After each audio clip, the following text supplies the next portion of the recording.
Hi guys, the Conservatives rode two horses in the general election campaign. They claimed that they were committed to net zero, but sought to engage in a culture war over the climate. Be it funding from the fossil fuel industry or just pandering to cranks, Rishi Sunak sent out a mixed message to voters. But the Tories are yesterday's news. The focus now is Labour's goal of clean energy by 2030, which many believe is unattainable due to the lack of investment over the last decade and the sheer size of the task involved. Jackson of Octopus Energy, on the other hand, believes it can be done. Have a listen.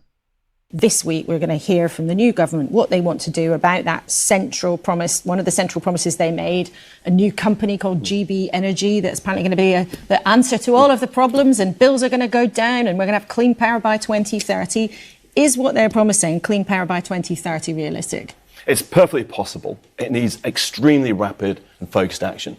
I think one of the very positive things in the recent election was that the attempt to create a lot of negativity, culture wars over net zero failed. The government won when one of its 5 key pledges was around green prosperity, green growth. And the reality is British citizens know that the best way to more secure, cheaper, and of course greener power is renewables. And so seeing the government come out the sort of starting blocks, immediately announcing planning reform, authorising the building of solar farms, is a really good start. I think there's a couple of things we need to see now. First of all, it's great that we can look forward to being able to build stuff, but we'll also need to be able to connect it to the grid. And grid connections of ground to a halt in the UK, it needs really rapid action. There's a solar farm we want to build in County Durham. We get a grid connection in 2037. That means waiting 13 years for us to be able to invest, to create the jobs in building that, but also for citizens to get cheaper power. And we also need to see market reform. Look, if we had regional pricing in the UK for electricity, every region would be cheaper than it is now. Scotland would have the cheapest electricity in Europe. The UK could win investment from things like data centres and factories that need access to cheap power. That investment's been going abroad until now. So I think with rapid action, following up on the planning announcements, we really can see cheaper power as we build our own secure renewables here. OK, well, there's your elevator pitch to the government. I think you're saying thanks very much for what you've already said, but you want even more. Well, we'll see what happens, and there'll be lots of discussion. Ed Miliband is on. OK. Is Laura still upset that her party lost? You know, she treats guests like they're politicians when they're not politicians. And maybe it's difficult for her to understand that there's actually a business owner who's positive about the new government.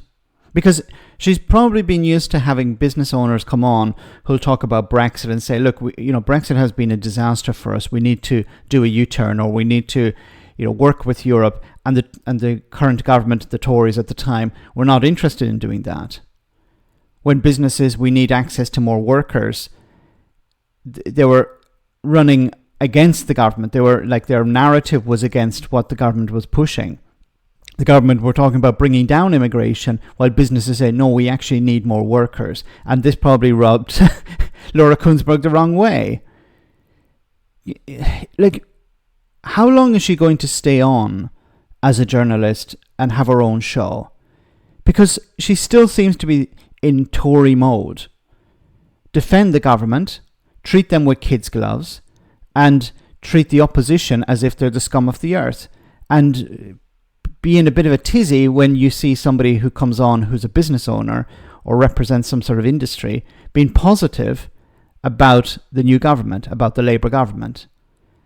She has to go. She's not a proper journalist. She's not able to separate her biases from herself when she's doing interviews. Let me know in the comment section, guys, what you think. As always, your comments are greatly appreciated. Thanks a lot.